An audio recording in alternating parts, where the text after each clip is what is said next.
Hey, what's up, everybody? This is Wrestling Uncensored. Tonight on the show, we're reviewing the latest episode of WWE Smackdown. Roman and Seth go face-to-face in the main event. Lita drops Charlotte Flair.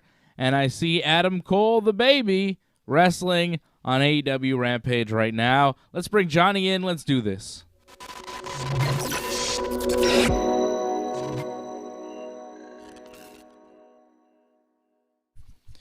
Yes, indeed. What's up, Johnny? Not much. I thought SmackDown had more good than bad tonight. There was some really bad stuff, but more good than bad. And that's the important part. It helps when you end the show off with something good, I thought. Have Roman and Seth at the end. That was the best way to do it. Now, I think Roman and Seth, that main event segment, that promo segment they did, was probably the best thing that happened on the whole show. Charlotte and Lita was all right. But I think good too. Roman and Seth was very good. Really solid promo to finish the show. And I'm not usually a big fan of the Roman Reigns character. I feel like it's kind of been played out and a little bit stale, the Roman and Brock thing. I'm not as into it as other people have been. But Roman and Seth, to me, that's big time. That's a big match. That's the two main guys in the WWE right now going face-to-face. It's Hogan and Savage. You know, this is a match that I thought would main event WrestleMania maybe this year, maybe next year, but instead they're doing it at the Rumble, and it's huge.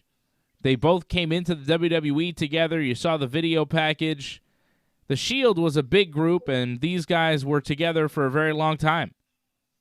So it's cool to see them facing off tonight and building up to this match at the Rumble in a couple of weeks, where I saw a poll on WWE's Instagram asking who people think is going to win, and it was like 73% in favor of Roman Reigns. I would not be so sure. Like Seth Rollins keeps saying, 3 things are certain in this life: death, taxes, and Seth beats Roman. Every time they faced off in championship matches, Seth has won. And I could see Seth Rollins pulling it off. Sorry, I'm distracted. I just saw Trent pile drive Adam Cole baby on the ring apron. Adam Cole the baby. Anyhow, we'll talk about Rampage here in a minute. It's been a pretty good match, though, Trent and Adam Cole. I expect nothing less. They're good workers, two guys.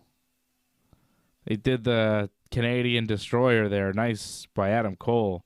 Nasty. It's also Trent's first singles match back, I think, since his injury. Ah.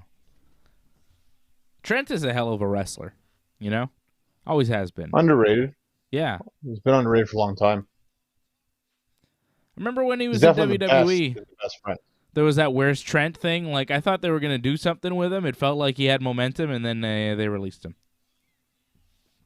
But he's good. Well, I think that caught on, but that wasn't a WWE idea, so that was the problem with that. But Cena was even saying it. You know? Yeah, because I think it was more popular with like the locker room than it was with creative. That was the problem. Yeah. Well, he's having a hell of a match right now to kick off Rampage with Adam Cole. Oh, super kick from Cole. And another one. But the Seth Roman thing I thought was fantastic at the end of the show. Roman and Seth in the ring. Roman tells Omaha, "Acknowledge me." Fans chanting for Seth Rollins. Those were real chants. I had Roman chants, but okay. Yeah. I don't know. They seem to be chanting Rollins, Rollins. I didn't think it was Roman. You thought they were chanting for Roman? I'm pretty sure they may have been chanting for both, actually. Okay. Very possible. I mean, they're both heels, right? So they'll just cheer for both of them. There's no face in this. I feel like Seth is a baby face in this. I feel like they tried that, but I don't know. Like, for some reason, the fans, I thought, were cheering for Roman. It felt like that was the direction of the promo tonight, though. Seth as the baby face. You know, because just the way Seth was talking to Roman, thank you. Just the way Seth was talking to Roman and the way it all played out, Seth wanted to put their fists together like the Shield used to do, the Shield pose, but Roman said that's beneath him now. And Seth is like, all right, Roman, I didn't come to rain on your parade. I wanted to, acknowledge you and show respect to you. And Seth says, look, Roman, you didn't want to see me because every time we wrestle in championship matches, I win every single one of them. And Roman says, look, you must not know. I'm in God mode nowadays. This is different. I'm not losing to anybody. I'm the head of your table. I'm the provider. And Roman says he's the greatest of his generation, no questions asked, and he's the greatest to ever do this, which, you could debate, but Seth says he came here to acknowledge Roman and, but asks Roman, look, can you look yourself in the mirror and say that you did this alone? I was the backbone of the Shield. I put the whole thing together. I created you, Roman, and I can also destroy you. And Roman says, look, Seth, I'm not looking for you. I don't care about you. You're not even the guy that I would have chosen to main event from Raw. Like, you're not even the best guy from Raw. You're not even the best guy in your household. If I wanted to main event the Rumble with a megastar, I would have chosen your wife, which, all right. But she's a women's wrestler, and that's not going to happen. That'd be a big match, though. They are the two of the biggest stars in the company. Nevertheless, Seth is still one of the big two, and the Usos tried to attack him, but he ducks and dodges and jumps away and escapes, and his music plays, and that seemed like a babyface exit there for Seth as Roman looks frustrated that his plan didn't work to attack Seth 3-on-1. So it did seem like Seth in this promo here tonight to close SmackDown was being booked as the babyface, right? It felt like it. But, he talks about how Roman needed backup. Seth Rollins needed backup too. Like when he was champion, he had his own security. He had the authority pretty much backing him up the whole time. Like he had a whole faction helping him out all the time. So it wasn't just Roman needed help. Are you defending Roman Reigns? What's going on? Well, I'm just saying Seth Rollins, like he acts like, he did it all himself kind of thing. Like it wasn't just all him. Like. Yeah. I thought he was more saying that from the Shield, saying he was the architect of the Shield, and he broke off the Shield, when it was time, and then he had, the most success right off the bat. I think that's more what he was saying. But, all right. You seem very mad that Seth was saying these things about your best friend, Roman Reigns. You love that guy. No, I'm just saying, like, they just try to spin it like he's the face, but it's like, yeah, that's one way of looking at it. I'm sure that's how all villains look at it in the way that they're actually the good guy, but no, it's not completely true. Like, wow. No, but did he not kind of cheat to win in a sense? Of course. Like, yeah, well, he's a heel still, and he was a heel back then, sure. But you really seem to be backing your boy Roman here. You're like, oh, don't say these things about my friend Roman. I love Roman so much. He's going to get you, Seth. Hoo-ah! You seem like a Roman fanboy right now. What's going on? You and Antoinette are on the same side. Shout out to Antoinette. She's in the chat. How you doing, Antoinette? That was a great promo. Derek John says, I could see Seth winning at the Rumble. I can too. I'm sure Antoinette would not like that, but I could see it happening. But good promo there at the end of the night. Shout out to Ryan Katz. Yes, the Simon brothers will be returning after Raw. Curfew ending Monday night in the province of Quebec, so my brother can come over after Raw or for Raw, and stay till the end, and then go home afterwards freely into the night, as we are in a free country. Shout out to Jason Pete, Silent by Deadly as well. Jason, Antoinette, Brian Firth in the chat. Shout out to Brian out in Saskatchewan. Hope everything is going well for you, Brian. Lorne in Côte St. Luc, Montreal. Shout out to Lorne. I like the Seth Rollins Roman Reigns promo. I thought they ended SmackDown very well. I could see Seth beating Roman. I kind of laid it out last week, but again, Brock as the WWE champion right now, Roman as the Universal champion. You figure that one of those guys would drop the belt, one of their belts, so that we could have Roman versus Brock at WrestleMania, and then the winner of the Rumble versus another champion at WrestleMania in another main event. We'll see. We'll see. There are many different options going into the Rumble. Do you see Seth Rollins winning here in a couple of weeks, John? Well, it's like you said, it can go many different ways here. You could see Brock as champion going in to WrestleMania. You could see Roman champion WrestleMania. Champion versus champion. Maybe just one of them. Like either way, we're getting Brock and Roman. How we get there and who's champion, that's really what's up in the air right now. Yeah. I feel that like for Roman to lose the title, that's got to be the big deal. And if that's going to happen, it should happen at WrestleMania, not the Rumble. So that's why I think Roman's probably going to win. Do you think if Roman wins and retains, Bobby Lashley becomes WWE champion and takes it from Brock? Like, do you think we see a title change at the Rumble? Or is it possible that Roman and Brock both walk out of the Rumble still holding their belts? Super chat, super chat, super chat. That would be ideal. I'd like to see that, them both as champions. And then to face each other at WrestleMania, title versus title, get rid of one title. I'd be very happy seeing that. However, I think more than likely it's probably going to be Lashley winning over Lesnar. Really? And then you can see Brock enter the Rumble, and then Brock wins the Rumble and to face Roman. I think that's, to me, right now, I mean, this could easily change in a couple days. Who knows? Because everything seems to be up in the air. You see WWE, it changes out of nowhere, right? So, yeah. but right now, that's where I'm leaning right now. I think Roman wins, Lashley wins, and then Lesnar wins the Rumble. Oh, so you think Brock drops the belt and then goes into the Rumble and wins the Rumble, and then that's how he faces Roman? I don't see that happening. I don't like if that's your scenario of what is happening at the Rumble. That's your pick. For now, I mean, again, it could change. Right. But Johnny North putting out your prediction today, that's what you're predicting. You're predicting Bobby Lashley takes the title from Brock at the Rumble, and then Brock goes on to win the Rumble and face Roman. I don't think that's going to happen. But I can tell you it does make a lot of sense. Like, Seth is going for the Universal Championship, which is a blue belt. It's on SmackDown. Seth is a Raw wrestler. Having him take the Universal title now would be a big switch. Bobby Lashley is a Raw wrestler. He's going for the WWE title, which is the Raw belt. So it would kind of line up, but Brock just won the WWE title. There was talk that Seth was supposed to win the WWE title at day one, but then Brock had to come in. And the talk that Seth had to win the title makes me think, well, maybe they have plans for Seth in one of the big matches as a champion going into Mania. So maybe Seth wins. This is my scenario that I'll put out there. Seth beats Roman somehow.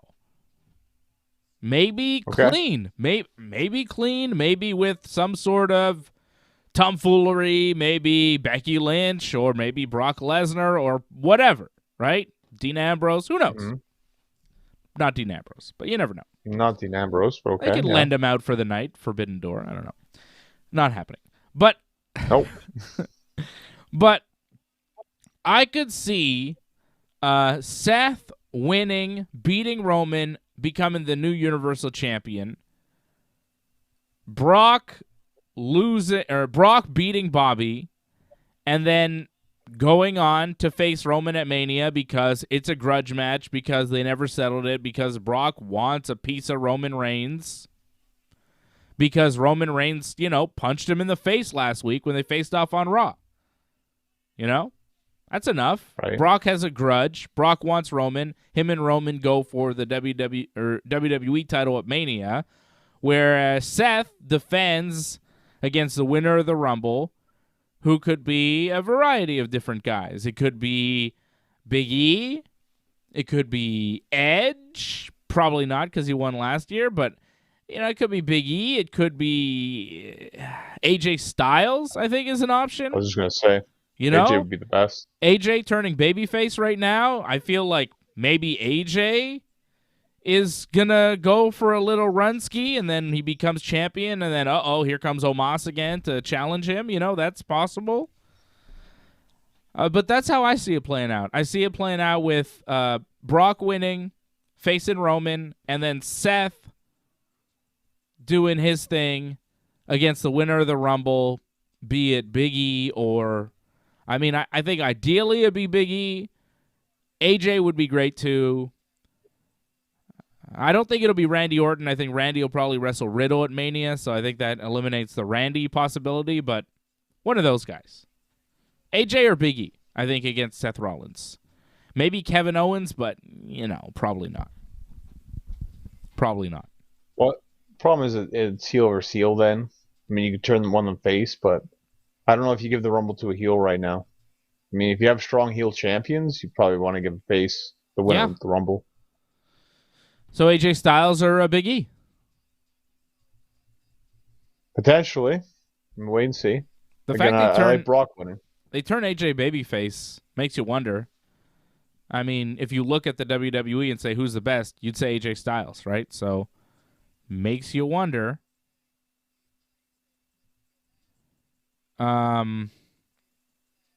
Derek John says, I agree with Dave. Thank you, Derek. I agree with Derek. Hang on. We got to go. Antoinette dropped a super chat. She says, love Seth too and Roman, but acknowledge him, Dave.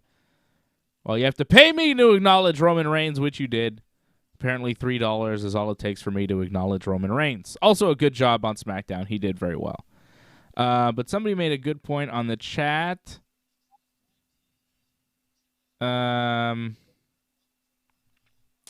John says he's not Brock Lesnar, he's saying, is not going to lose to Bobby and Roman back-to-back. Which is a good point. It's a good point. Well, like, it's not back-to-back. He Well, won his last match. No. But if he loses to Bobby at the Rumble and then goes on to face Roman at Mania, which he's going to do, and he is going to lose to Roman at Mania, that's back-to-back. Well, I don't know if he'd lose to Roman at WrestleMania, to be honest. Ooh. I mean, over 500 days as champion, does it really need to be champion longer? It's WrestleMania, 100,000 people. You going to send them home as the heel winning? Yeah. Wow. It's Roman, man. Acknowledge him. Of course he beats Brock at Mania. This is your best friend, your superhero, Roman Reigns. He's in God mode. For sure he beats Brock. Antoinette agrees with me, too. I agree with what you said will happen, Dave. Sounds good. She even thinks Roman is dropping the belt to old Seth. Old Seth freaking at the Rumble. Well, I don't believe in freaking that much, but wait and see. Come on, Johnny. It's good to be a little freaky once in a while. Seth freaking. Seth freaking's going to win the belt. I'm calling it right now. Johnny North says, no. No! I say, yeah. Good promo at the end of the night. I liked it. Other good promo was Lita and Charlotte Flair. I can't ever call her Lita. It's Lita always to me. I always hear her name in JR's voice. It's either the lovely Lita or that Jezebel Lita. Right? When she was a heel with Edge, right? Such a Jezebel. Right. JR's the only guy I've ever heard use the term Jezebel to describe somebody. Usually a lady. Anyhow, Michael Cole interviews Lita in the ring, and the fans chant for Lita, real chants, because Lita acknowledged the chants. She's like, oh, nice to hear the chants, So they weren't fake, because she actually, responded to them. So they were real chants. Cole asked Lita why she's coming back to the Royal Rumble, and she says, well, we didn't have a Rumble back when I was around, and I didn't get a chance to enter a Rumble. And then I was like, hasn't she been in the Rumble before? Yeah, but she said, this is, her new run kind of thing. Yeah, she says she's got one more run in her, and she's going to win the Rumble and main event WrestleMania. And then Charlotte Flair came out and says, oh, I didn't know it was Flashback Friday. Charlotte looking like $1 million in that cool one-piece outfit she was wearing. Lita says she looked like Tanya Harding, kind of like a figure skating vibe, which I get. Charlotte says, this is so extreme. Isn't that what you guys used to say back in the day? Charlotte says that she's in the Rumble as well, and she intends on winning, so sorry, Lita. And Lita says, well, how are you going to throw anyone over the top rope with your giant head? And then the crowd chanted giant head at Charlotte, which was surprising. The crowd was into it. Omaha, Nebraska came to party tonight. Giant head. I think she was talking about, big head ego-wise. I don't know if she was really talking about a physically large head. Does Charlotte have a big head? She doesn't seem like she's got a big head. What is this, like Elaine on Seinfeld? Remember when that guy said she had a big head? And she attacked him, I think. Sounds like something Elaine would do, but It happened. again, I think He was a bad breaker-upper, that guy. He was stabbed with a fork. Anyhow. anyways, but Yeah. like I found this was mainly just to put over the fact that yeah, she's an egomaniac. But the fans took it another way, I think. And that's fine. Like the fans were into something that I didn't think was really that big of a deal, but they took something, and it goes to show you that Lita, regardless that she hasn't been around that long, she's still over. Yeah. Fans loved her. Who doesn't love the lovely Lita? But I wonder, what happens here. Crowd into Lita. Charlotte says, look, I beat Trish Stratus, your old buddy, at SummerSlam 2019. Trish begged for the match. She was desperate to be relevant. I gave it to her. I beat her. And she retired after that match. And I'm going to do the same to you in the Royal Rumble. And then Lita acts like she's going to slap Charlotte. Charlotte goes, And then Lita grabs her and hits her with the twist of fate. And leaves her laying. Lita hitting the twist of fate. Team Extreme riding again. Except, she's the only one in WWE. I wonder how Matt Hardy feels about Lita still hitting that twist of fate. Anyways. I don't think he minds. I'm sure it's fine with him. But, I wonder, are Matt Hardy and Lita must be fine now, right? That must be cool. Must be no problem. That was a big deal. So Lita and Charlotte. Do you think this is possibly the match at Mania? Is this possible that Lita wins the Rumble and goes on to face Charlotte at Mania? It would be big. It would be a pretty big deal. I agree with you, yeah. I'd love to see it as the Mania match, but I just don't feel like that's what they're going with, though, because it felt like they've been building Charlotte and Sasha for so long that if they don't go with that, that'll be kind of disappointing for Sasha, because, why were they building that and then there was no payoff to it? It feels like that's the payoff. Lita is great. It gets people talking, but is Lita really going to be here past the Rumble? She says she's going to have a run, but was really that just her blowing smoke? I think it was. Well, Sasha's hurt and probably won't be in the Rumble. Right. But you can still be in a big match at WrestleMania. Possibly. We'll see. But I don't know if you've got Lita and Lita wants to go on another run. Silent by Deadly wants to know what a run is. A run in pro wrestling terms is, when you come back for a stretch of time and wrestle several matches and you're back in the mix. You go for another run. You go for another stretch of time wrestling. Edge retired and now he came back. He's back on another run. This is another run for Edge. This is another period in his career after a period off. That's basically what wrestlers mean when they say another run. It's usually after a wrestler retires or goes away for a year or two for an injury or something. They come back and they have another run. Shawn Michaels retired for 4 years. After WrestleMania 14, he came back and he had the second run, the religious run. Not the sexy boy, the reformed man. Right? Yeah, arguably it was a better run. Oh, yeah. Probably. I would say it is. I mean, that match, those two matches at WrestleMania with Taker, hard to beat from anything that he did in his whole career, right? Well, that's tough. You had the Iron Man match. Mm-hmm.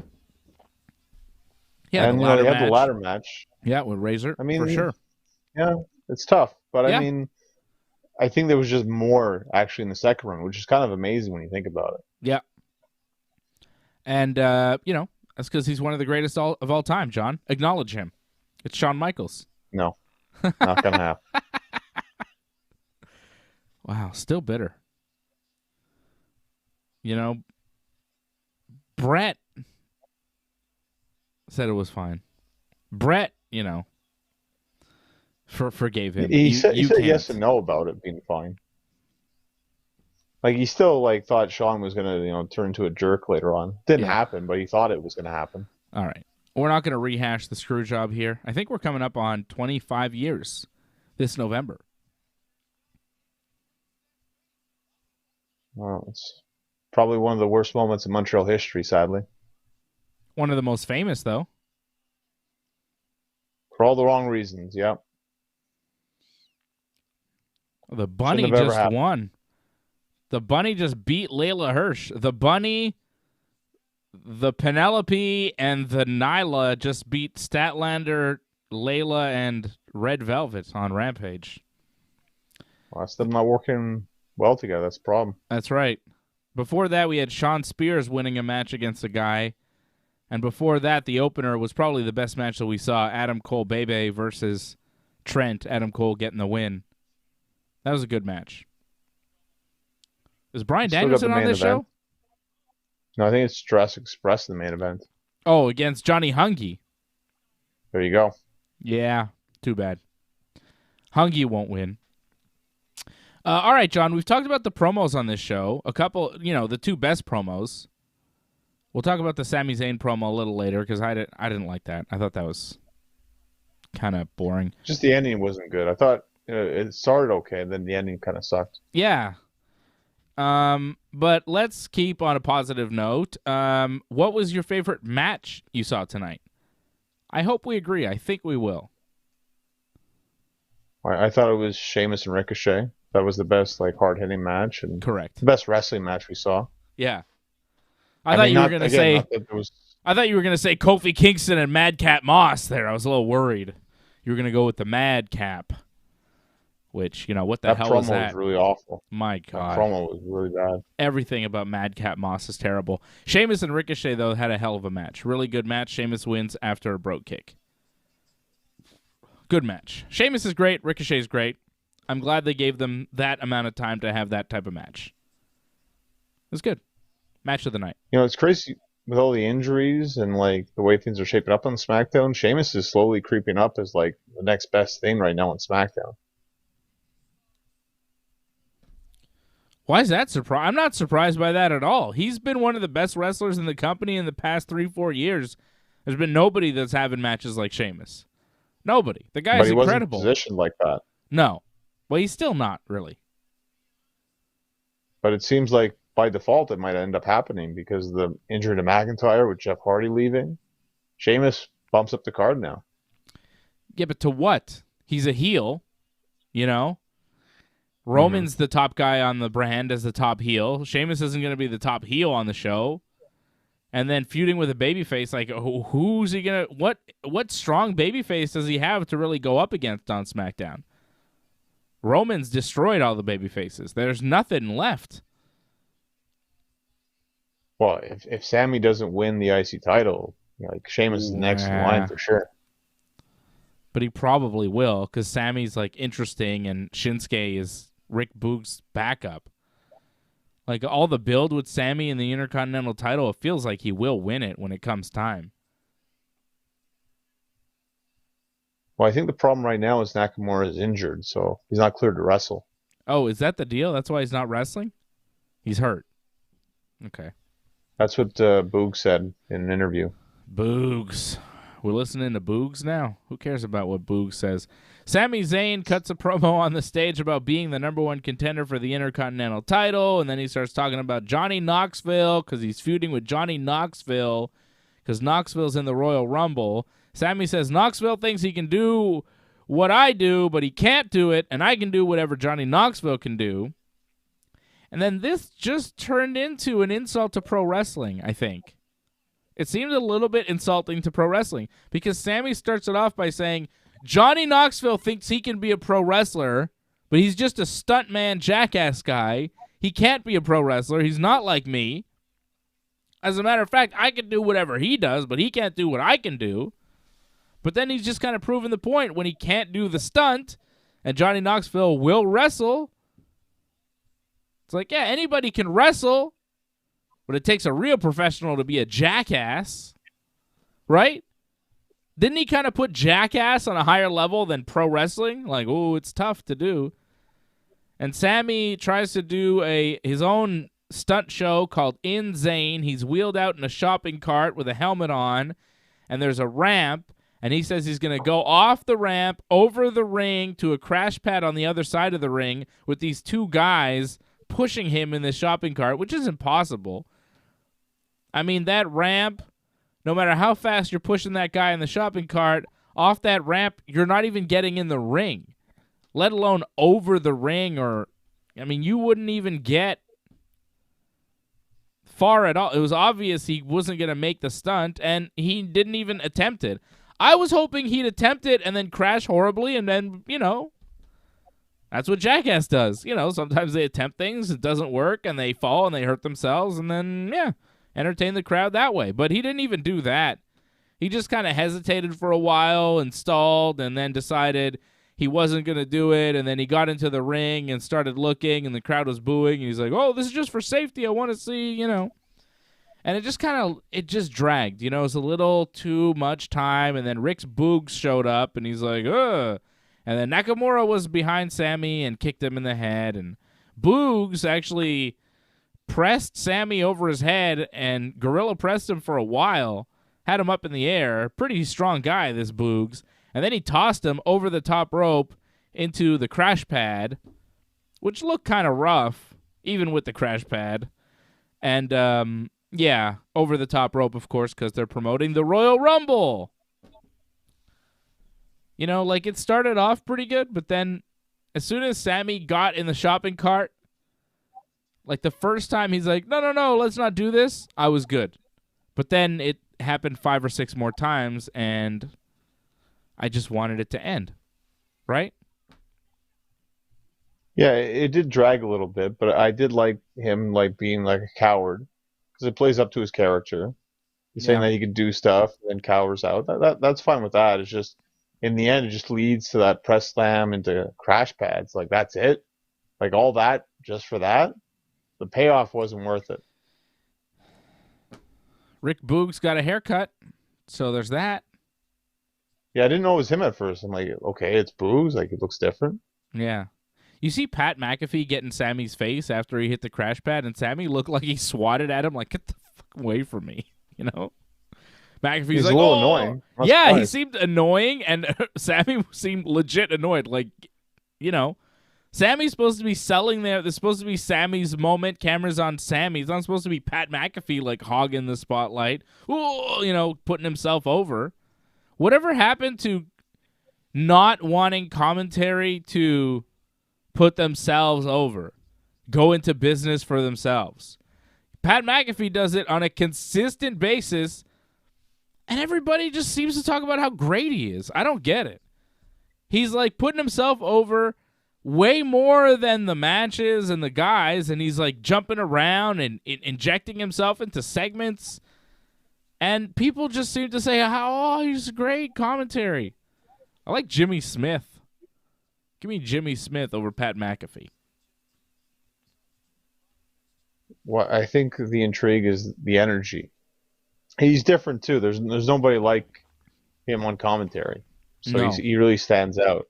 I just find he overhypes stuff. If you say, like, he doesn't hype people enough, I find he overdoes it, where it's just like it's kind of ridiculous now with the way you hype stuff. And plus, a lot of his facts aren't even accurate. He's just making up stuff.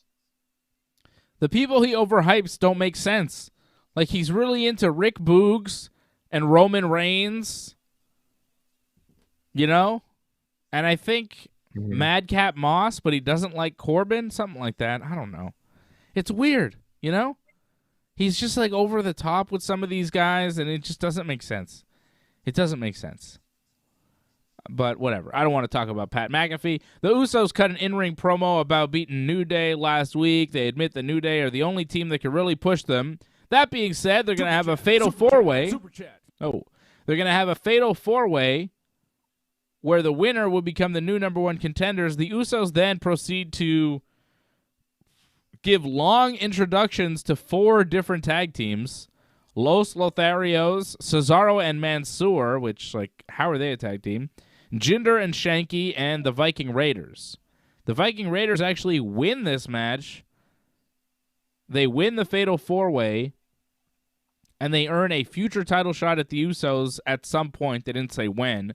Usos were on commentary, cut a little promo after the match about how the Raiders won't beat them and so on. It was a weird way to start the show. Giving the mic to the Usos. Like, what? When's that ever happen? Well, I don't mind doing something a little bit different, and like the 4-Way's not a bad idea. I didn't think it was that good. Like I just thought it was kind of basic and not really the best way to start the show. I thought, maybe if they started with Ricochet and Sheamus, but then you would have started with your best match and nothing left really. This was kind of disappointing, and I'm kind of glad Viking Raiders won because that's actually a match I'm looking forward to, is Usos against Viking Raiders, how that could be. Mm-hmm. Didn't it feel like a lot of these segments were stretching for time, though? Like the Usos doing the long introduction, Sami Zayn going on and on, the Natalya and Aaliyah stuff that took forever. Like, it felt like tonight they didn't have much, so they just stretched it all. I just find that's what they do with their promos. They want long promos and short matches. That's kind of what they always do every week, I find. Yeah, I don't know. It felt like more tonight. Like there was actually a cut scene to backstage with Sonya Deville and Adam Pearce talking about how they were cold before in their office and now they're hot and they're having problems with the temperature in the room. That was the bit. That was it. They were hot. I mean, no, but tell me. I know. There was a payoff, but I mean, come on. To still have the segment where they're like, "Oh, it's really hot." Jeez, that was dumb. Naomi with Sonya Deville. Sonya's like, "I'm gonna fine you or remove you from the Rumble or fire you if you put your hands on me. When I'm wearing this jacket, I'm your boss. When I take the jacket off, I'm a wrestler, but with the jacket on, I'm the boss." So Naomi devises a plan to make it super hot in their office so that Sonya gets so hot she takes off her jacket. And when this finally does happen and Sonya takes off her jacket, somehow Naomi is like spying on her and jumps right into the room. And she's like, "Oh, I'm going to fight you now." And then Adam Pearce is like, No, don't fight her. And Naomi's like, "It's not fair. Sonya keeps screwing me and it's not right." So Pearce is like, "Okay, you get to wrestle Charlotte next week." And why didn't he have her wrestle Sonya? I don't know. But Charlotte, because Naomi was supposed to she wrestled Charlotte last week and she lost, and she's blaming it on Sonya Deville when really Sonya didn't cheat to have her lose. She just made it a no disqualification match, which, Naomi could have taken advantage of, but no, Charlotte did, and Charlotte won because she's the queen, and, it's dumb. Like, Naomi being so pissed because Sonya made it a no DQ match and blaming Sonya for losing the match with Charlotte last week seems a little dumb. And the whole heat with the jacket thing, also dumb. Like, you can fight me as long as I'm not wearing this jacket. Jacket on, no touchy, I can fire you. What? Dumb. It's like a shield or something. Yeah. It is a little ridiculous, but, this is the storyline that we have to deal with, sadly. And I don't mind the fact that in the end we're getting Naomi again against Charlotte. That was a pretty good match. It was probably one of the better matches we saw last week. So it may have been the best, actually. So yeah. Maybe Naomi wins and they do a title match at some point. Well, I don't think it'll be at the Rumble. I think the Rumble's already overbooked. We don't need any more matches, but maybe afterwards, sure. Is the Saudi Arabia event official now or not? I don't think the WWE has made it official, but it's pretty much official, right? WWE is going back to Saudi Arabia in February for the Elimination Chamber. That's pretty cool. Yeah? I think, you need the Elimination Chamber, I think, for that other one who doesn't win. Yeah, the Rumble. So yeah, it's not bad to kind of set up WrestleMania. Apparently, it's going to be on Saturday, February 19th. Elimination Chamber. And they're changing the name. I think Dave Meltzer put out a name earlier today, a name that they're thinking about going with. What did he say? The proposed name change, according to Meltzer, is the annual Elimination Chamber. So they're going to change it from Elimination Chamber to the annual Elimination Chamber, which is weird, but that's taking place in February, Chamber in Saudi. So they are going to do a show between the Royal Rumble and WrestleMania. Sorry, I just saw Johnny Hungy and Alex Reynolds do an awesome move on Jungle Boy. They got him up in a vertical suplex. Reynolds had Jungle Boy up in a vertical suplex, and Hungy does a dive through the ropes onto Jungle Boy to put him down with the suplex. Dive suplex. yeah, they've done that before. It's nice. It was very nicely executed. I love this tag team of Reynolds and Hungy. I'm a big Johnny Hungy fan. He's the best. What the hell was I talking about? I got distracted by Johnny Hungy. Saudi Arabia. Oh, yeah. So that's happening in February. Naomi versus Charlotte next week on SmackDown. Madcap Moss beat Kofi Kingston clean after hitting his finisher, the Punchline. Use an eye rake. Did he use an eye rake? Oh, I didn't notice. I wasn't really paying attention to this match because it was Madcap Moss. Ugh. After that promo, too, terrible stuff. Kofi did a whole promo about the Rumble and King Woods. Woods wasn't there. I don't know why. Corbin and Moss showed up. They talked. Is he hurt for real? Oh, that's bad. Yeah. From last week? What happened? Yeah, something with his leg or something. When he went for the DDT, he hurt his leg apparently. So Damn. apparently it's 4 to 6 weeks. Oh, that's no good. And Kofi's losing to Madcap, which I don't think should ever happen. I mean, I get it. They're pushing the guy. You know, he's new, and Kofi's been there a while. He can take a loss. It's not the worst thing for him. He's more of a tag wrestler at this point, so I understand it. Madcap beat somebody else last week, too, didn't he? He beat somebody that he shouldn't have beaten last week. Was it Cesaro? Something. Was it Cesaro? I don't know if it was Cesaro, but it was somebody like Cesaro, I think. I will tell you. Hold on a second. Madcap Moss last week. Rick Boogs beat Sami Zayn last week, which was crazy. Distraction finish, though. Yeah. Madcap and Happy beat the Viking Raiders. But Madcap hit his finisher on Eric to get the win. Madcap getting wins 2 weeks in a row. Madcap and Corbin beat the Raiders last week. This week, biggest win of Madcap Moss's career over former WWE champion Kofi Kingston. Crazy. Hey, you got to build new stars. In order to do that, they got to give them some wins. You got to pick the right guys to be stars, though. I don't know if this guy is the guy. Well, him and Boogs, they got great physiques, so that's gonna help. Yeah, okay. Great physique, limited wrestling, weak promo. How'd that work out with Elias? I think he's still dead, isn't he? What's the difference between these guys and Elias? Really? I mean, with Boogs, he's basically the same. Different kind of guitar. But, like, Boogs, Moss, Elias, they're the same guy. Well, I think with Moss, I think they've repackaged him at least 2 or 3 times now. So I've never seen them like all that, in the same place. I want to say they've probably wrestled each other. I'm not 100% sure, but it's possible. I think Moss and Elias possibly. When you have 3 jabronis like that, you're missing an opportunity to put them in a group together and call them brothers. You know? Jacob and Eli Blue. Could happen one day. Something like that. Antoinette drops a super chat. She says, Johnny, I met a wrestler who knew you, Rager Rob from Toronto. Do you know Rager Rob? He knows you. I think she means Rob Rage, I think. Rob Rage. Okay. I think Shout- that's who she meant. Shout out to Rob, yeah. Shout out to Rob Rage. Rob's a good guy. All right. Big guy, too. Anthony McDonough says 3:50 a.m. here, having some pints maybe. Out Saturday morning in England. Shout out to Anthony checking us out. Thank you, Anthony. I love it. All around the world. From Toronto to London.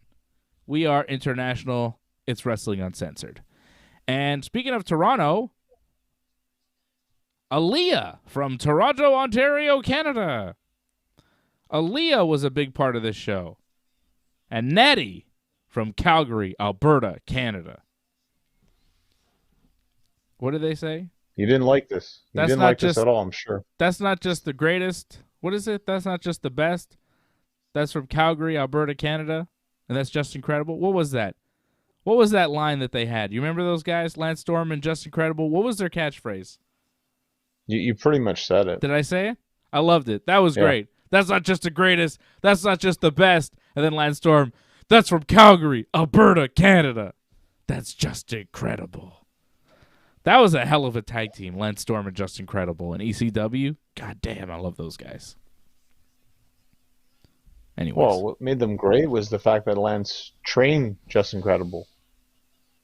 So, like, they knew each other inside out. I didn't know that. I did not know that. Yeah. I think that was his first match, if I'm not mistaken. In Calgary. Lance is a credit to pro wrestling. What a gem. What a gem of a man. Lance Storm. God bless Lance Storm. We love him. Aaliyah, interviewed in gorilla position, talks about being nervous, and she'll try not to... Oh, hey. Welcome. New subscriber is always good. Welcome to the team. Thank you for subscribing, Baby Girl Reigns 2020. I think that was the name. I like that name. Sounds like a Roman Reigns fan. It's Baby always Girl good. Reigns 2020. I love it. I love it. Hoo-ah to you. Welcome. Natty. So Aaliyah talking about how she's going to try not to puke in the ring. She's all nervous. She's really nervous, and she's trying not to throw up. Because she hasn't wrestled since like a month and a half ago when she threw up in the ring. And now they actually talk about it in her promo. That was not expected, but hey. I guess she's got to say something. Natty shows up with a Guinness Book of Records. The new edition, 2022. And Natty says she's got 3 world records in the book. And Aaliyah says she didn't know that the Guinness Book of World Records was still a thing. And I didn't know either. I think I had the Guinness Book of World Records, 1995 when I was a kid. Did you ever have one of those when you were a kid, John? The Guinness Book Maybe of World 98 Records? or Yeah, there you go. 99 or something like that, yeah. There you go. Those were good books when you were a kid. Because, they There had a was a lot TV show. Oh, yeah. But it was good as a kid. A lot of pictures, a lot of information. So you felt smart, but you didn't have to do too much reading, It's perfect. And This is before the internet, of course. weird facts. They always had that weird Indian guy with the long fingernails, You know what I'm talking about? Fingernail guy. Again, I think I saw the show like 2 or 3 times, but I vaguely remember that. Oh, they always showed fingernail guy. This guy in India, he's got like the world's longest fingernails. They're like twirling. It's disgusting. Right, yeah. I don't know why he does that. I think it's a religious thing, but it looks gross. God bless him. Anyways, Guinness Book of World Records takes you back, and I didn't know it was still a thing either. I thought that was a good line from Aaliyah. I didn't know that was still a thing. I was like, yeah, me neither. Who knew that still existed? So then Aaliyah It's says, not popular. yeah, I guess. I don't know. I saw it. I was like, maybe I'll get that. But then I didn't. And I still won't. Aaliyah goes out, does her entrance, right? So you think, okay, Natty's going to... We go to commercial, right? Right. So usually in one of these things where Natty and Aaliyah would be backstage and then Aaliyah goes to do her entrance, you see Aaliyah do her entrance, you go to commercial, you figure you come back and Natty will do her entrance and the match will begin. But no, we come back from commercial and we're still in Gorilla talking to Natty about the Guinness Book of World Records. Why did that continue? Like, this is what I'm saying about they dragged. Like, usually the SmackDown formula is promo, entrance, commercial, entrance, match. We didn't do that. I mean, they didn't really do the match, so I guess this is why. Right. because they had like a super long promo and then a really short match because it was all about the build to the match, which was a new record for Natty and Aaliyah. The fastest match in WWE history, 3.17 seconds. Aaliyah won, though. Natty not too happy about it. I think Natty wanted the record in the W column, but still she gets the record. She's in the match, so another record for Natty.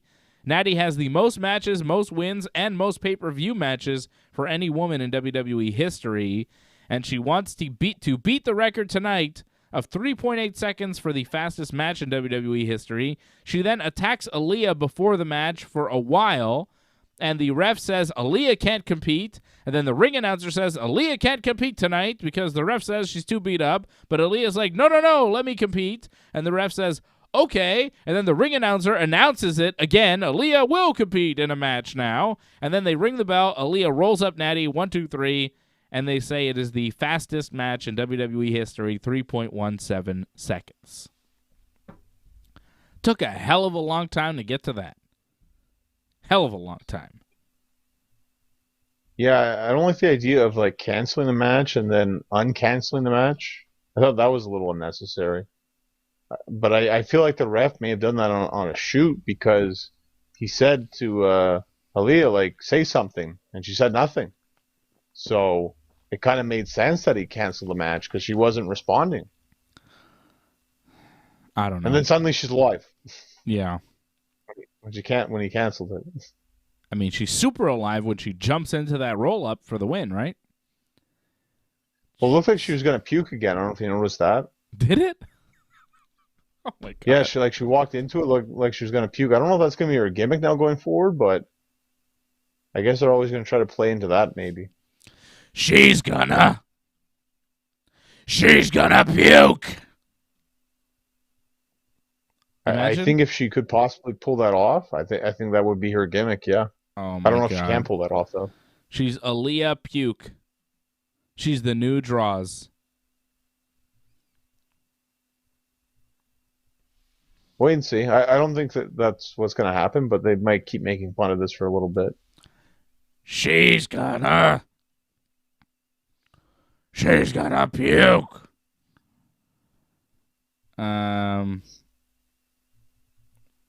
Somebody wants to know the quickest match in WWE history. I'm just pulling up a Bleacher Report article that says Chris Jericho and Jerry Lawler defeated Taz and Naked Midian in 3 seconds. Don't remember that, but okay. Apparently that was the one. The Rock beat Big Boss Man in 5 seconds. Diesel, that. of course, beat Bob Backlund for the WWF Championship in 8 seconds at Madison Square Garden. Probably Jackknife. 7, but yeah, okay. I don't know. Bleacher Report's telling me 8, but you might be right. Kane beat Chavo in 9 seconds at WrestleMania. Right, yep. Fast WrestleMania win. Yeah. Sheamus beat Zack Ryder in 10 seconds. Huh. Okay. I don't remember that at all. Kofi Kingston beat Brian Kendrick in 11 seconds at one point. Sheamus and Daniel Bryan, of course, in WrestleMania in 18 seconds to take the World Heavyweight Championship from him. Yep. Started the Yes Movement. Rey Mysterio beat JBL in 20 seconds at WrestleMania 25. Of course, I remember that. Wasn't that JBL's last match ever? Yeah, I mean, he did some sort of appearances here and there. He may have done like 24/7 matches, right? But I think, yeah, pretty much the last real official match. Hulk Hogan over Yokozuna at WrestleMania 9, 22 seconds to win the WWF title. A lot of WWF title matches ended in under 30 seconds. Like Hogan, Yoko, Sheamus, Bryan, kind of WWF, but whatever. World Heavyweight, Diesel, Bob Backlund, like goddamn, pal. King Kong Bundy. Kane and Chavo. Was that for a belt? ECW title. Ah. And King Kong Bundy beat Special Delivery Jones in 23 seconds. So, there's another one for you. So that was for you. Anthony McDonough wanted to know who held the record before tonight. I think it was I don't know. Whoever was the 3.8 seconds is not on this list. The Rock had a 5-second win over They said Big it was Boss Man. Trish. They said Trish Stratus? Oh, maybe this is a women's record. Not Well, overall they said WWE. Yeah, but I think it's a women's record because Chris Jericho and Jerry Lawler beat Taz and Naked Midian in 3 seconds. 3 seconds. Sure, it's not 3 point something. It's I don't know. 3 right on the dot. Apparently, it was 3 seconds flat. Jericho and the King over Taz and Naked Midian. You know Taz. You remember Taz, Hook's dad. You know that guy. I remember the whole like black getup he had, like the cutoff and all that. Wasn't really good getup for Taz. He was so cool back then.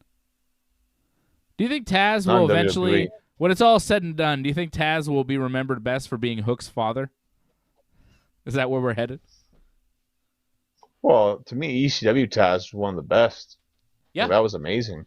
Yeah, me too. I'm just saying, Hook seems like he's so over right now that maybe he will eclipse his father Taz. I doubt it, though. Well, Taz still is has a ways to go, though. Yeah, Taz was amazing. Taz was one of my favorites. Hook, you know. Jungle Boy and Luchasaurus retain the AEW Tag Team titles over Johnny Hungy and Alex Reynolds. The match was pretty good from what I saw there. I liked it. From what I saw. Again, I didn't catch the whole thing, so it's kind of tough watching Rampage while doing this, but it seemed all right. I don't know if that was better than the Adam Cole match, though. Yeah. I think that Adam Cole match was probably match of the night on Rampage. Maybe match of the night overall. Sheamus and Ricochet, though, had a good one, too.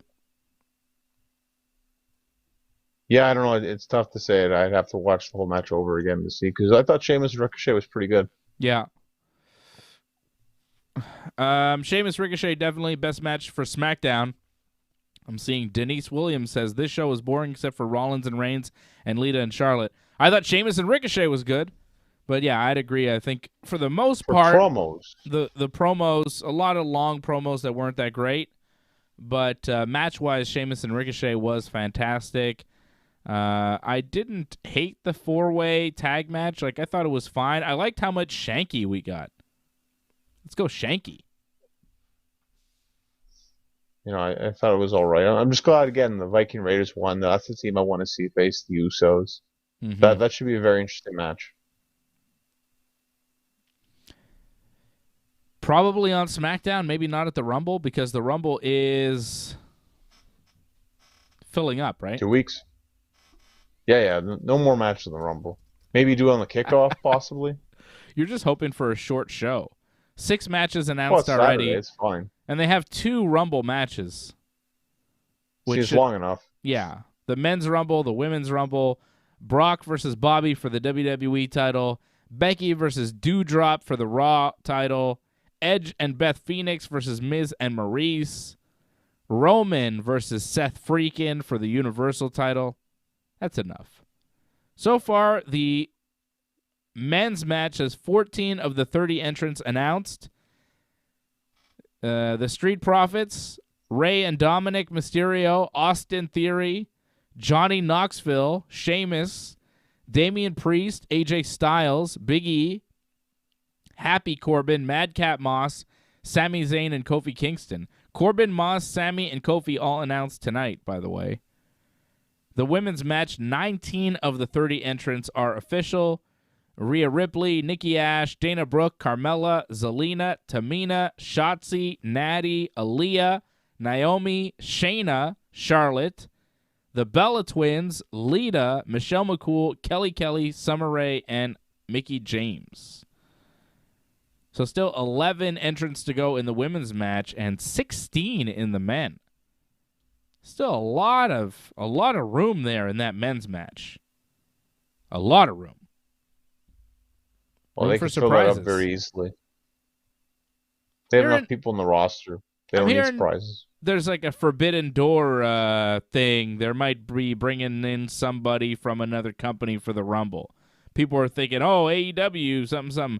I don't think they're going to bring in anybody from AEW. I think AEW is friendly in general, but I don't think they're so friendly that they would lend like Chris Jericho to them for the Rumble. I don't see that happening. But people just need to understand. It's like they're not going to have like a rival Fed, like have their guys in the Rumble, which they're clearly not going to win. So that's just not going to happen. Jericho's not just going to go in there and just get tossed out. Yeah. Like, if anything, you try to win the damn thing if you were actually in that thing, but he's not going to do that. Like, you just think about, too, like, in case someone gets hurt or something as well, like, there's way too much risk for something like that. No way would, like, promotions do that. Like, maybe with Impact, because, like, they don't really seem to care. I mean, that's a big deal for them just to get the exposure. Yeah. But AEW wouldn't do it. They're willing to bring in Mickie James for the Women's Rumble. Do you think that they would bring in Jonathan Gresham, who's the Ring of Honor World Champion right now, who's been kind of bouncing around, representing Ring of Honor. Ring of Honor's on a hiatus. They're supposed to come back in April. I could see him, they say, oh, that's the Ring of Honor World Champion. That's Jonathan Gresham. They give him a look. He's a great wrestler. Gets in the Rumble. Is just one of the participants. Doesn't win. But, it's kind of, it gets a buzz with a certain segment of the wrestling audience. Do you think they go there? Do you think it's worth it for them? Well, I really think as long as you're on AEW, like, it's wide open to pretty much any, like, wrestler if you think about it. It's just, I think it's more leaning towards, like, legends in a sense. Like, you've been in WWE in the past. Like, I could see a guy like PCO or something. That'd be pretty cool. That would be cool. I don't think they do that. They probably won't do that because the PCO that is now isn't really a WWE thing, right? It's its own thing, so. Like, who is out there legitimately, legend-wise, they could get to get you interested in the Rumble? Like, who's out there? I saw Jeff Jarrett and Scotty 2 Hotty doing GCW stuff, but, really? Well, isn't Jarrett going to do like his own Fed again or something? Oh, God. Which isn't a bad idea if he does like in the UK, because the UK, like, that's a good idea. There's a lot of great wrestling fans out there. They could use their own little wrestling Fed there. I hear Jeff Jarrett starting a new wrestling Fed, and I just think, oh, boy. Oh, boy. I don't know. But seriously, who's out there? Who could they pop in the Rumble, as a fun little surprise? Rob Van Dam? Yeah, of course. You can bring back RVD, Carlito. There's a bunch of guys you could just bring back just randomly if you wanted to. But, I mean, is it a big deal? For the men's, like, it's not really anything unless you can get, like, The Rock or Austin. And that's more than likely not happening. Yeah.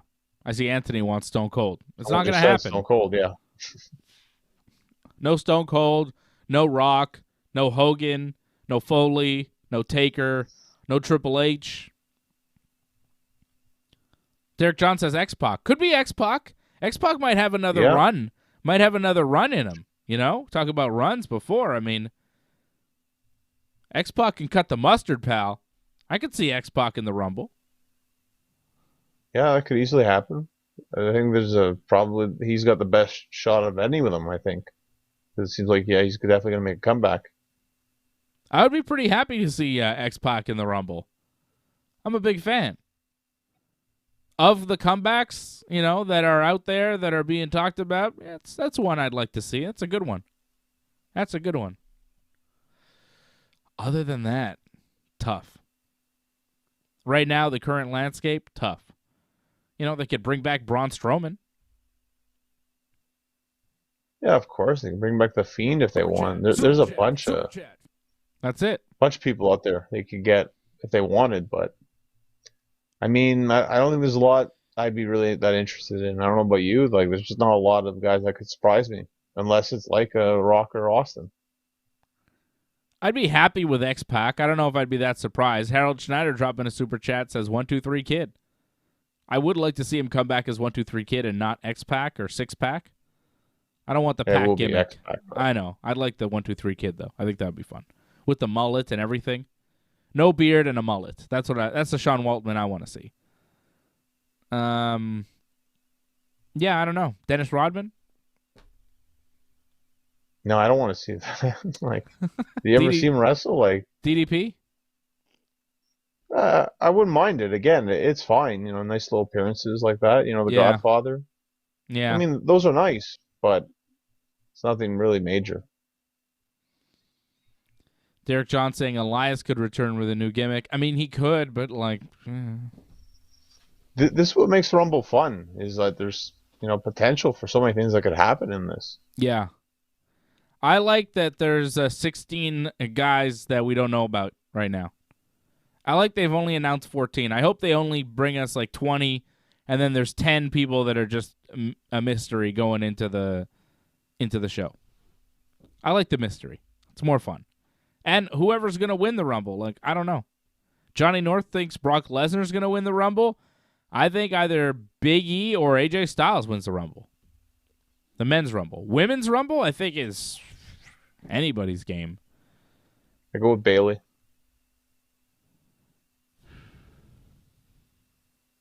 I might go with Rhea Ripley. It's time to bring her back up the roster. I like it. I just don't see it happening, sadly. Rhea and Becky is a money match. Yeah, again, I just wish they were going in that direction. It doesn't feel like they're going in that direction whatsoever. No. Yeah, I don't know. Somebody lost faith in Rhea Ripley. I'm not really sure why. It's like she was up there at one point. She wrestled Charlotte at Mania, and since then, it's like, nope. I don't know if they just don't like the character or something. I think the wrestling's good. It's just, for some reason, I don't know, they just don't make her into the big megastar that they should have. Like, she won the title, too, at last year's WrestleMania. Yeah. I just don't get why they let it fall apart. You got to capitalize and stuff like that. You can't just let it fall to the wayside, because then she just becomes just another person there. Yeah, she's a top star, and I don't see why she's not being positioned as one right now. But, they could all turn around with a Rumble win.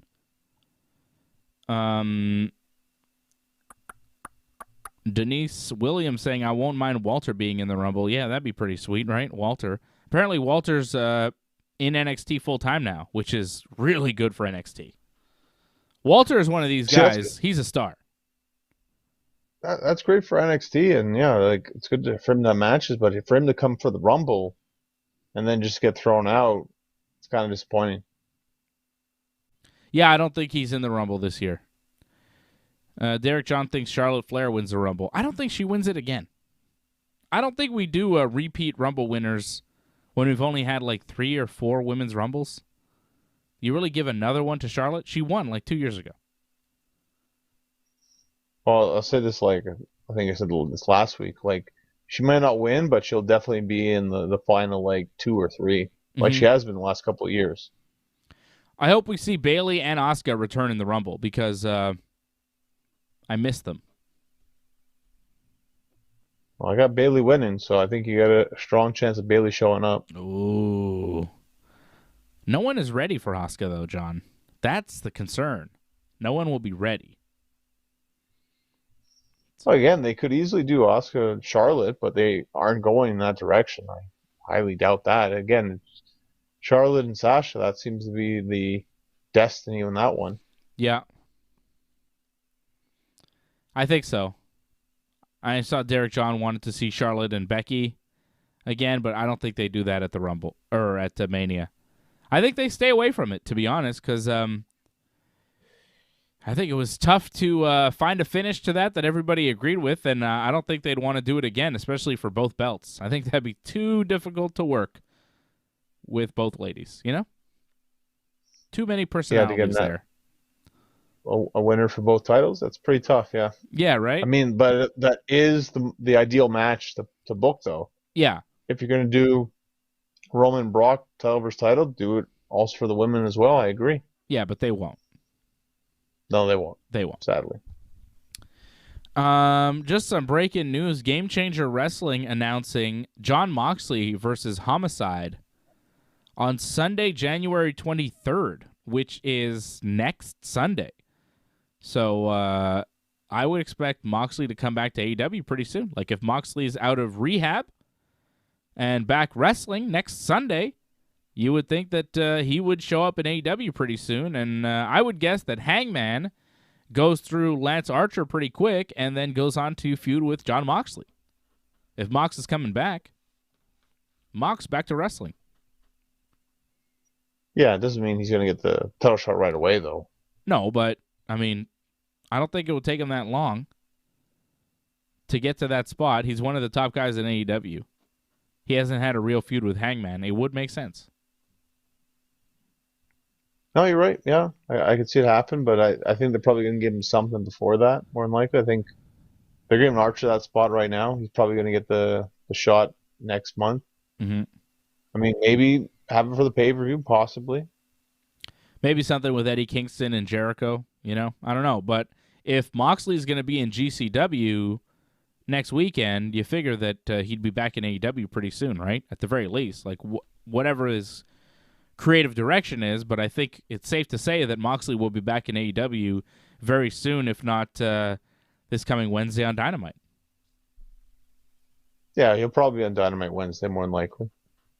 Yeah, so that's good. Good for AEW. He's a big star, They need all the stars they can get. No Miro, no Moxley, no Kenny, A lot of their big guns are missing. Got to bring all the big guns in at once. It shows that they have enough people, though. Yeah. But the show would be stronger.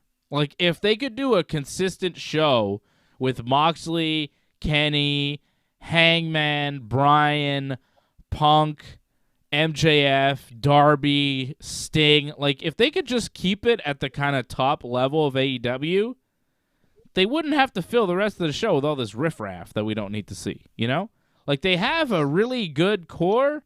You know what I'm saying? Like, there's some jabroni stuff that goes on in AEW where you're like, why am I sitting through this guy again? Like, did we have to watch Dante Martin and Will Hobbs? You know what I mean? Like, it was, how many Daniel Garcia matches do I have to sit through? How many times do I have to watch Sammy Guevara wrestle whoever the hell he wrestled? Who did he wrestle? Was it Daniel Garcia? Daniel Garcia. Yeah, exactly. That's what I'm saying. That was the main event at Dynamite. And then I also watched Dante Martin and Will Hobbs. Like, these guys are fit for dark. They're green. Let them do their thing there. But let the main guys, the real guys, dominate the show so we can see, like, an A1 level Dynamite. Because they have it in them. They've got Cody. They've got Punk. They've got Bryan. They've got MJF. They've got Sting. They got Moxley. They got Kenny. They got everything you'd want.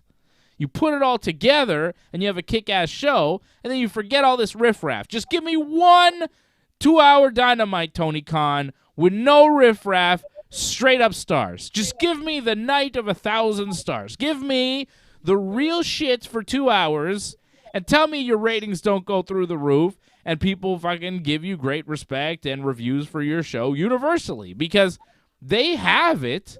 They just kind of... They miss the mark. They're like, yeah, we'll give you Britt Baker this week, but, next week you're going to watch, Sheeta wrestle fucking Red Cake and Blue Sky. It's like, what the hell is this? Who's Blue Sky? I don't know, why am I watching her on TV? They got blue pants and Blue Sky? Like, it's enough. Too much riffraff. But I can understand how, there's some matches where it's like this shouldn't be on Dynamite, but you can't always have the same people, though. You got to change it up every now and then. And to have, like, the upcoming stars, in a sense. Give me an all-star game. Good for having... Give me one all-star show. Just give me a show where it's like just the stars. We get it, just the stars. It's the night of stars. It's the all-star show. No riffraff, You don't have to say no riffraff, but you know what I mean. WWE could do it, too. No, I mean, actually, WWE can't do it because their roster's so thin right now. If they combined Raw and SmackDown, they could do one show with no riffraff. But right now, they need Boogs and Moss. And I mean, look how much riffraff was on this show tonight. Okay, just look at. I'm gonna name you who's good and who's riffraff on SmackDown tonight. Usos, good. Viking Raiders, good. Jinder is riffraff, and so is Shanky right now. Okay. He's not ready for prime time. I like him, but he's riffraff. He's gigantic riffraff. Los Lotharios, riffraff. They got who cares about them? Cesaro, good. Mansoor, riffraff. Naomi, good. Sonya, riffraff. Sammy, good. Rick Boogs, riffraff. Johnny Knoxville, riffraff. Shinsuke Nakamura, riffraff. Johnny Knoxville was on the show. Whatever, he's riffraff. Aaliyah, riffraff. Natty, legend, good. No, nothing bad to say about Natty. Lita's good. Michael Cole is good. Charlotte Flair is good. Sheamus is good. Ricochet is good. Kofi is good. But then Corbin and Madcap, riffraff. Seth and Roman are good. Sometimes Roman, I feel like he's riffraff, but overall, you can't deny. He's pretty good. He was good tonight. He's not like Madcap Moss. Like, you know what I mean? Roman is not my favorite, but at least I don't want to leave the room every time I see him. Sometimes I want to leave the room when I see him because I'm like, man, I got like 20 minutes before he gets to the ring when his music starts, and by the time he starts doing something in the ring, it's like a 20-minute gap, so we got time. You got a lot of time with Roman. He's got longer entrances than Undertaker. It's insane. A lot of riffraff on SmackDown, right? And they can't do the show without it. And even then, they had to stretch it out, because they had nothing else going on. So WWE right now, because they have a Raw and SmackDown roster, they can't really cut out the jabronis because they need them because, But AEW, you could throw some on, Just get, I could book an AEW show right now with zero riffraff and pure gold. Pure talent. It's easy, They got enough of it. The Darbys, the Stings, the MJFs, the Punks, Bryan, Kenny, Moxley, Hungy. I'm throwing Hungy in there. Cargill, Baker. But leave your boyfriend at home, Britt Baker. He's riffraff at this point. His whole group. O'Reilly, Fish, Cole, Jungle, Jurassic, Orange, even Trent, Chuck. There's a lot of riffraff. A lot of guys that I'm like, yeah, you've been around for a long time and you haven't done shit. So why are you always on TV? It's enough. I never see Evil Uno or Stu Grayson wrestle ever on TV. When's the last time I saw Stu Grayson wrestle on TV? He's not riffraff. Uno wrestled Danielson, no? Yeah, that was weeks ago.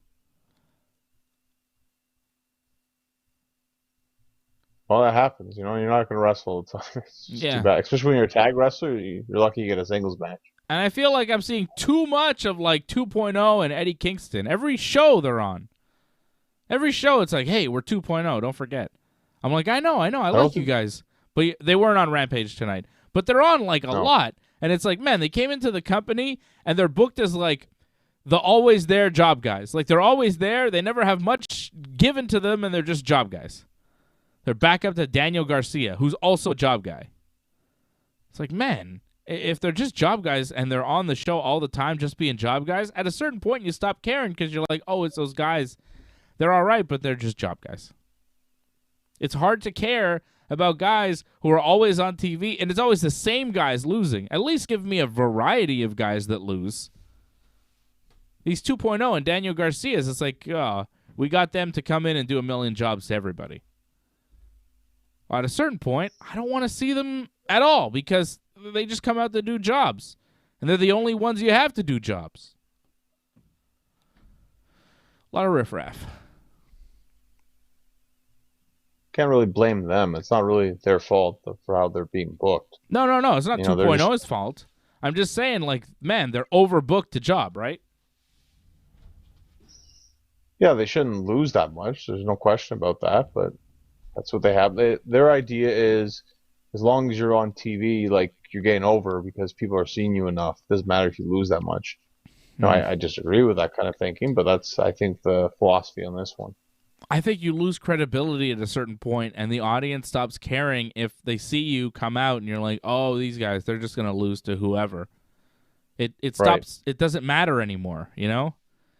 If you're just overexposed and you're always losing, it loses all meaning. But hey, that's AEW and WWE and pro wrestling in a nutshell today, January 14th, 2022. And that's the show for you, all right? Like the video, subscribe to the channel, do the things that we want you to do to keep us going. Become a member like Antoinette, super chat like Antoinette, be like Antoinette. And Derek John is a member. Harold Schneider is a member.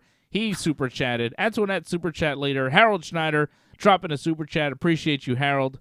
Harold is a member of the team. Antoinette is a member of the team. Derek John is a member of the team. I saw Jason Pete up in the chat tonight, also a member of the team. Thank you to all the members supporting the channel. It's only $5 a month.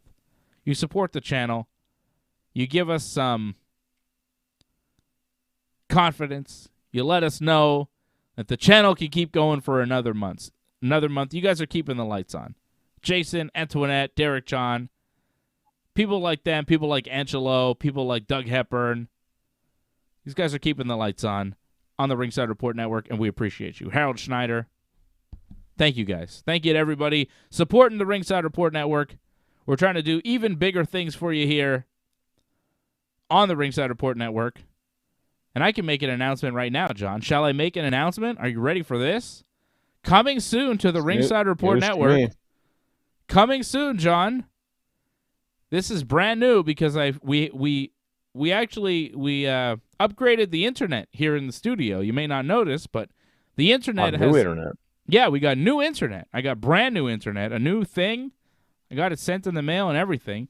So we've updated things, we've upgraded things for a new channel, not a new channel, but a new show and some new programming that we'll be launching in the coming weeks and months.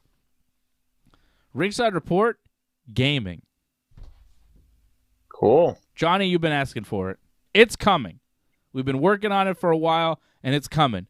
You will be playing video games with your boy, me, and then maybe some other people, and we'll be playing games and doing stuff, and it'll be fun, probably.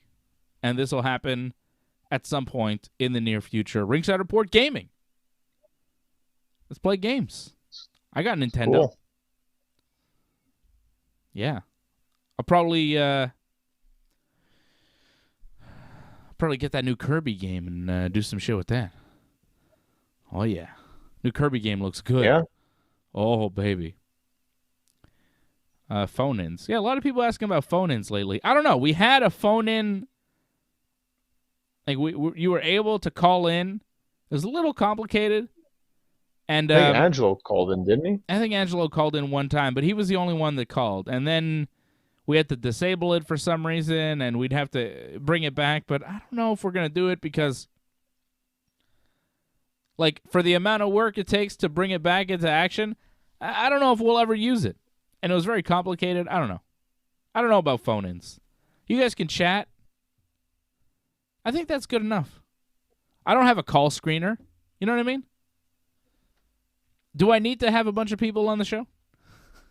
I mean, no offense to anybody, but, I see your chats. I think that's enough. No? Talk to John. How many voices do you really need on this show? And then don't forget, if you phone in, and then other people will phone in, and here's the problem with some people. I'm saying Anthony's probably a very interesting guy, and he's got some interesting takes on pro wrestling. Although at about 4 a.m. his time, I don't know what kind of takes he's got going, right? But, you see some of these shows, some of these call-in shows, some of these callers, you don't want to hear from them. You want to hear from Johnny. But maybe you do want to hear from them. I don't know. If enough people ask, maybe we'll bring the phone-ins back, Anthony. A couple people have been asking lately, so I don't know. It's something to think about, but yeah, that's it. Drunk guys from London calling in. I don't know if we want that. Bad enough with the accent. Sometimes I don't understand what you guys are saying. And then add the alcohol into it. I don't know. I don't even know if I'll understand you. That's the thing. That's another thing. Remember when we had our boy Andy in England? He called in. A lot of shit I didn't understand he was saying. I was like, what? They use different words, but he had like an accent on him. It was a, English accent They got so many different accents out there, and I understood most of what he was saying, but sometimes I didn't. Wally, I seem to understand the Irish accent more than the British accent sometimes. I don't know. Who knows? Wally, I understand perfectly. I never have a problem. Well, it's like you said, people want it, just keep complaining. Oh, great. Oh, damn it. Antoinette's asking for it. I don't want to put in the work it takes to figure out how to do it. But if people keep asking for it, I guess I'll do it. Or if you keep super chatting about it, then I'll do it. Because then, there's work and it makes money and it makes sense. Okay? Maybe we'll do it. We'll see. I'm going to stop talking about it so people don't keep asking for it. Okay? That's it. I'm ending the show now, so stop asking. Stop asking for things. Don't I give enough? John, I'll be back Monday night after Raw with my brother. Raw in Tulsa, Oklahoma, baby. Let's do it. 2 more Raws for the Rumble. Yes, indeed. Tulsa and Toledo, the big T's. If we get $50 tonight, the production team will set it up. I don't think we're going to get $50 tonight because the show's almost over. So, sorry, guys. I don't think it happens. I think we're at like 11 total right now for Super Chats tonight. Yeah. I think we need a 50 to set that up. Or a $50 Super Chat just to request it at some point, maybe. I don't know. The team is holding it ransom. The production team is dropping a chat. Says if we get $50, it will be set up. But I don't think that's happening. And I honestly don't want, because that would mean that I would have to help set it up and figure it out. And I don't want to do that. And the show's almost over, so I'm not going to wait around for that to happen. I would rather it not happen. This is the one time in my life where I'd rather not have the $50, so I don't have to do that kind of work. All right. Yeah. So SmackDown in Tulsa, Raw in Tulsa on Monday, SmackDown in Nashville next week, Raw in Toledo the following week, and then SmackDown in Kansas City before the Royal Rumble in St. Louis, Missouri. All right. And be sure to get ready for the UFC tomorrow afternoon by watching Ringside Report MMA. Freddie, AJ, and I broke all the fights down, gave you some good picks, some good winning picks. The Team Dave parlay looks very strong for tomorrow night, so check out Ringside Report MMA right here on the Ringside Report Network.